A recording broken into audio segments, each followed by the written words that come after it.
Muy buenos días, jóvenes. El día de hoy vamos a seguir con lo que es la semana 8 de español. Y como tema tenemos ¿con quién me comunico? Y podemos encontrar algunos de los subtemas como importancia del receptor, oratoria, relato, historieta, metáfora, adjetivo, acrónicos y sílabas, vicios del lenguaje, uso de letras L, Y y caligrafía. Por el tiempo no vamos a abarcar todos los temas, pero sí vamos a intentar ver los más sobresalientes. Y como número 1 tenemos la importancia del receptor, que bueno, podemos encontrar en la parte de abajo antes de entrar en lo que es ya el receptor, podemos encontrar lo que son los elementos de la comunicación.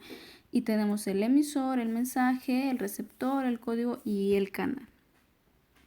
Muy bien. Antes de hablar acerca del receptor, tenemos que saber que es el receptor el que el proceso interviene. La comunicación es un conjunto de elementos que se relacionan entre sí y es bueno lo que tenemos en la parte de abajo, el emisor, que es la persona que envía el mensaje, y el mensaje, bueno, es la información que comparte el emisor, y el receptor es quien recibe el mensaje, quien escucha el mensaje, y el código es el lenguaje que se utiliza o las expresiones que nosotros utilizamos, y el canal es el medio por el cual se comunica el mensaje. Puede ser por teléfono, puede ser a través de cartas o puede ser de persona a persona, estando visiblemente y físicamente. En un mensaje escrito, el receptor es el que lee, mientras que en un mensaje hablado es el que escucha. Por ejemplo, ustedes con su libro de español son los receptores y el emisor es su libro porque es quien contiene la información, y ustedes son los que leen la información que se encuentra en su libro, entonces eso lo vuelve receptores. Así el receptor se vuelve importantísimo porque para entender el mensaje debe comprender los signos utilizados por el emisor. Cuando hablamos de signos nos referimos a lo que es parte del mensaje, en donde, bueno, a través de que nos va compartiendo la información el emisor, nosotros podemos ir imaginándonos, si es una historia que nos está contando, por ejemplo, un amigo, nosotros podemos ir imaginando lo que él pasó mientras él relata su historia. Y luego tenemos la oratoria, que bueno, la oratoria es la habilidad de hablar en público para motivar o inspirar con palabras y así transmitir un mensaje. Podemos encontrar tipos de oradores en lo que es, por ejemplo, en un discurso. Podemos encontrar en una conferencia un orador, que es la persona quien está hablándole a un público en específico. Dice que lo que busca es que la información que se está brindando de forma oral impacte, conmueva y entretenga a los que la escuchen.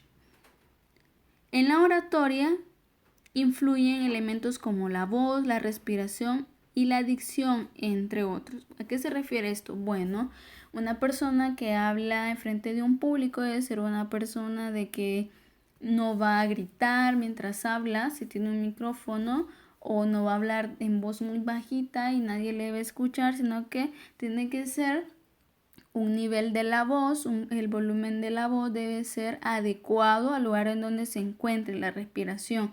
Esto tiene que ver como cuando las personas están nerviosas y hablan en frente de un público, entonces se empieza a sentir como agitada la persona, la podemos ver también que se pone nerviosa, tiembla.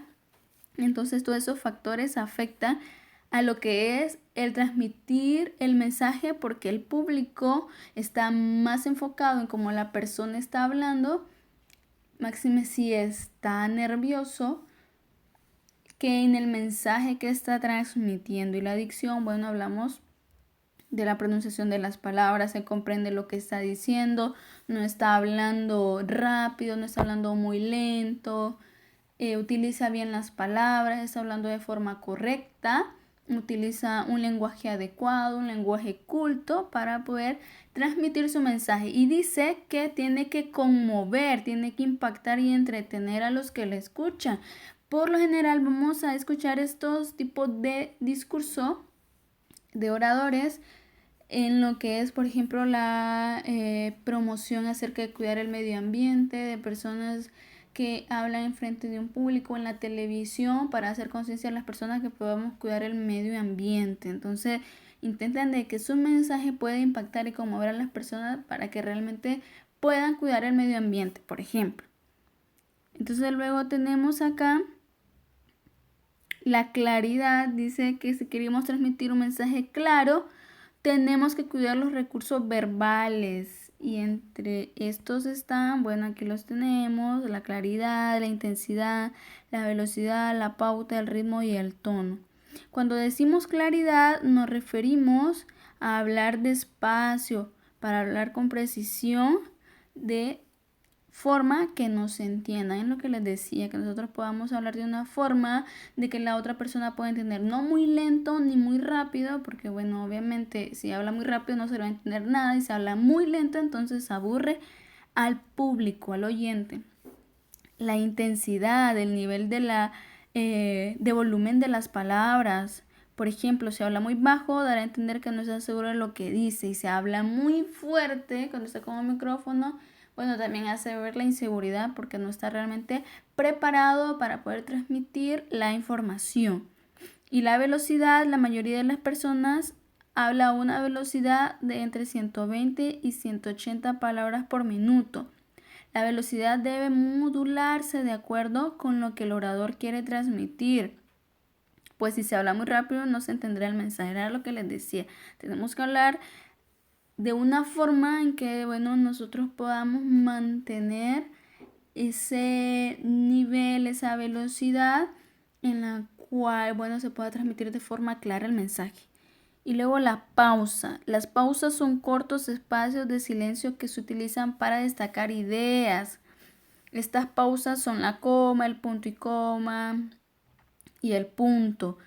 Aunque nosotros transmitamos un mensaje, no podemos hablarlo de forma corrido, por así decirlo, porque entonces la otra persona no va a entender nada, sino que tenemos que tener pausa. Es por eso cuando uno va a transmitir información, primero debe escribirla, debe aprendérsela para poder saber en dónde va a hacer pausa, en dónde va a tener un nivel más eufórico el discurso, por ejemplo.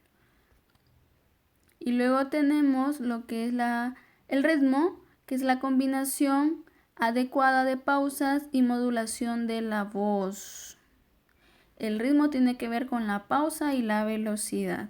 Y el tono se utiliza para aportar expresividad a la palabra. Por ejemplo, si va a ser un discurso de motivación, pues no va a hablar de forma pasiva, sino que va a buscar un tono de voz de que pueda ser de acuerdo al discurso de motivación que va a dar, porque tiene que ser eufórico, no pasivo. Y bueno, luego tenemos el relato, que dice que es una narración más larga que el cuento, pero más corta que la novela y busca transmitir conocimientos sobre un hecho.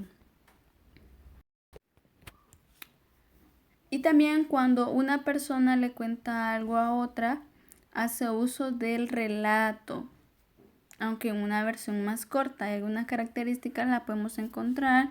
Tenemos el argumento, el planteamiento, el nudo, el desenlace. Y en el argumento encontramos que es la serie de hechos que se desarrollan en el relato, y el planteamiento se presentan el hecho principal, los personajes y el ambiente, y el nudo es donde se desarrolla el conflicto, es la parte más larga del relato, y el desenlace es la resolución del conflicto y el final del relato, donde finaliza ya la historia. Entonces, un relato, donde nosotros contamos una historia, dice que es más larga que el cuento, pero más corta que la novela. Cuando hablamos de novela nos referimos a la novela literaria, a los libros. Por ejemplo, Don Quijote de la Mancha es una novela literaria.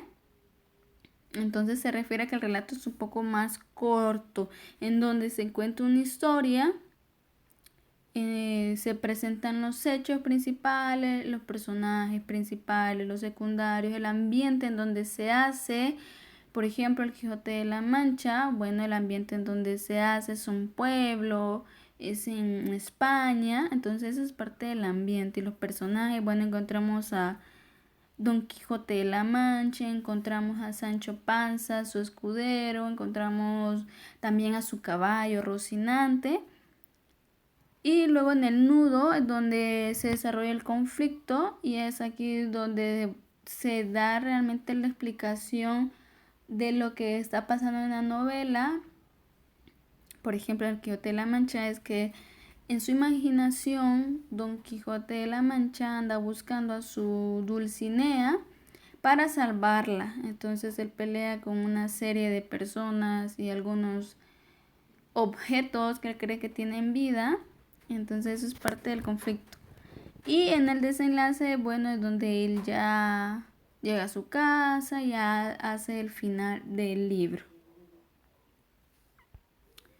Y luego tenemos la historieta, que según el diccionario de la RAE, dice que es una serie de dibujos que constituye un relato cómico, dramático, fantástico, de aventuras, etc., con texto o sin él, también conocida como cómics y tiras cómicas.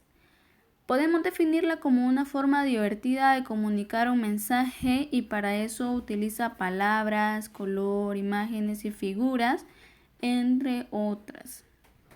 Y en la historieta se utilizan varios elementos y en eso, bueno, podemos encontrar la viñeta, el dibujo, el globo. Aquí en la parte de abajo ustedes lo pueden ver. Allá en su libro aparece más claro. Podemos encontrar historietas jóvenes también en el periódico. Y esta es, bueno, un ejemplo de una historieta del periódico de La Tribuna, en donde la viñeta es el espacio en donde se colocan a los personajes y cada recuadro es una viñeta. En este caso aquí hay 4, miren, 4 cuadros que hacen la viñeta, ese es el nombre que se le da. Y el dibujo, que son los personajes que se representan en la historia, que van dentro de la viñeta. Y luego tenemos el globo, que el globo es el espacio en el que se escribe lo que dicen o piensan los personajes. Y luego tenemos el escenario, que representa el ambiente en el que se desarrolla la historia. Por ejemplo, acá el escenario al parecer es una sala de estudio en donde hay un librero y en donde está ahí Mafalda y el señor está leyendo el diccionario y ustedes ahí en su libro pueden verlo más claro para que si ustedes puedan sacar realmente la conclusión a lo que se está refiriendo la historieta. Luego tenemos la metáfora. La metáfora es una figura literaria que consiste en comparar dos cosas, una real y otra imaginaria, de forma que, aunque no se mencione, el receptor sabe que una de ellas no es real. La metáfora es un recurso muy utilizado en la poesía porque embellece y enriquece el significado de una palabra. Por ejemplo, aquí tenemos lo que es una oración en donde dice, la cara es el espejo del alma. Entonces, en este caso, bueno, la cara es un término real, ahí abajo dice, es una comparación. Y el término imaginario es el espejo del alma, porque, bueno, literalmente nosotros no podemos vernos al espejo y vernos el alma. Y no existe tampoco un espejo en donde se pueda ver también el alma. Entonces, Es una metáfora que quiere decir que nuestro rostro asemeja nuestro carácter, nuestra forma de ser, lo que realmente somos. Si somos personas tranquilas, nuestra cara lo va a reflejar. Si somos personas enojadas, nuestra cara lo va a reflejar. Si somos personas seguras de nosotras mismas o de nosotros mismos, bueno, la cara lo va a reflejar. Entonces, por eso dice que la cara es el espejo del alma. Si nosotros estamos tristes, nuestra cara va a reflejar tristeza. Si nosotros estamos alegres, nuestra cara va a reflejar la alegría. Entonces, por eso se refiere a que la cara es el espejo del alma. Eso es una metáfora. La metáfora es donde dice el espejo del alma, porque eso no existe. Simplemente es un término que se utiliza para dar una mejor visibilidad de la oración y para que el receptor, o sea, el lector, pueda poder comprender lo que el escritor quiso decir. Y luego tenemos el adjetivo, que es la palabra que modifica el sustantivo. Y cuando hablamos de sustantivo nos referimos a lo que es el sujeto, a lo que se habla en la oración. Y en español normalmente el adjetivo va después del sustantivo. En este caso sirve para saber cómo es el objeto del que se está hablando. Y aquí tenemos un ejemplo. La vida es una escuela de aprendizaje constante. Entonces aquí como sustantivo tenemos el aprendizaje y luego el adjetivo que dice que el aprendizaje es constante. Entonces el adjetivo es lo que hace la explicación al sustantivo. En este caso entendemos de que el aprendizaje es continuo. Eso es lo que quiere decir. Entonces la palabra que le acompaña al sustantivo es el adjetivo. Es esa palabra que explica realmente cómo es el sustantivo. En este caso dice que el aprendizaje, que el sustantivo, es constante.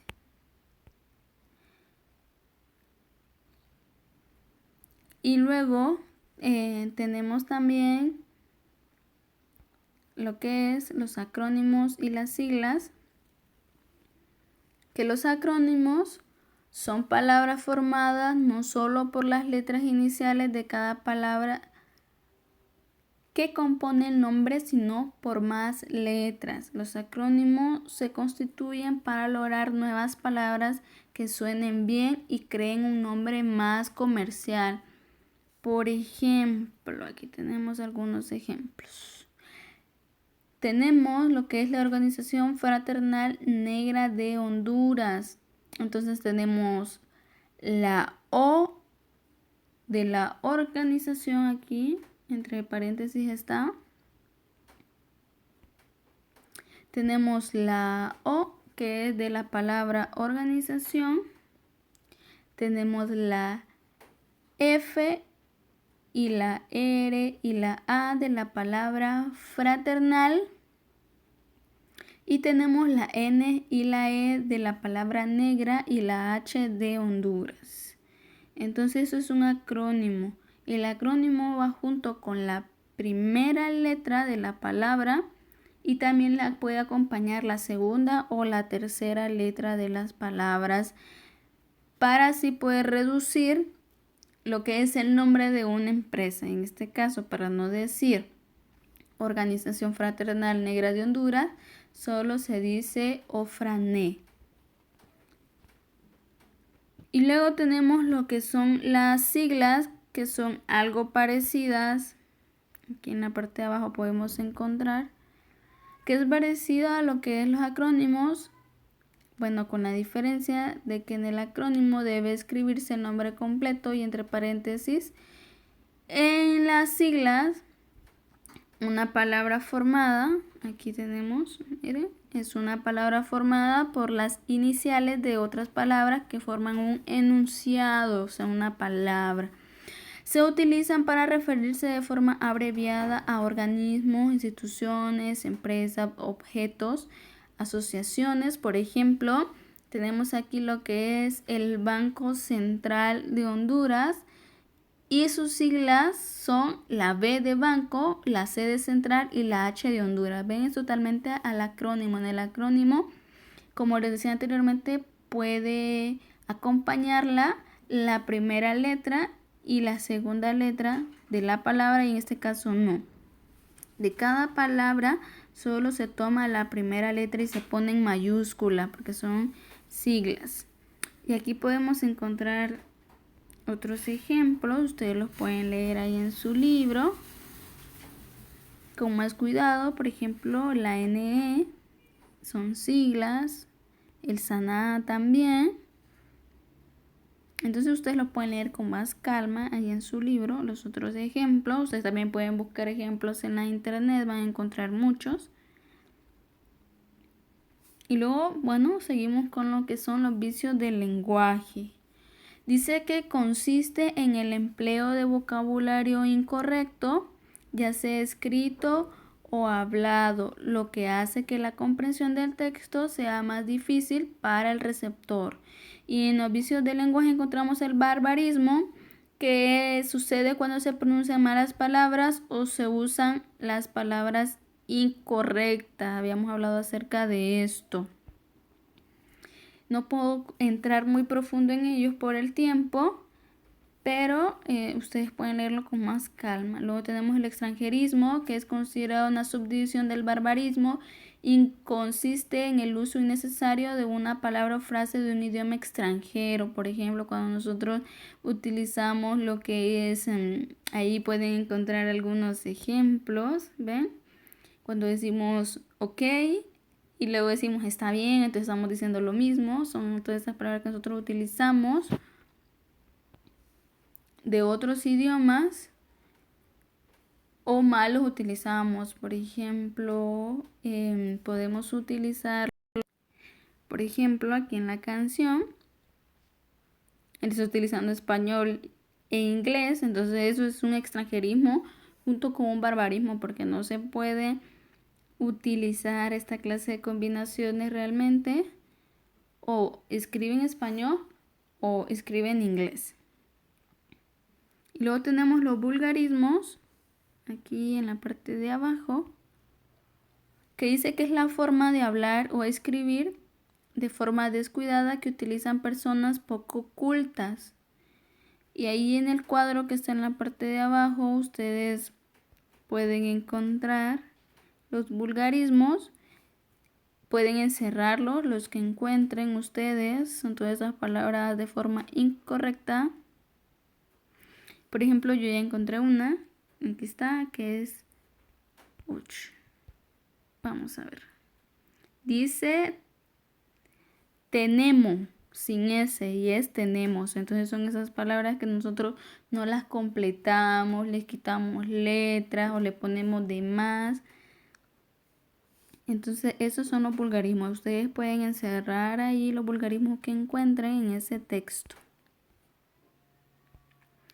Y por último tenemos lo que es la anfibología, que consiste en el doble sentido que se le puede dar a una palabra o frase, ocasionando que pueda tener varias interpretaciones de tal forma que el receptor no sabe exactamente cuál es el mensaje que le envía el emisor.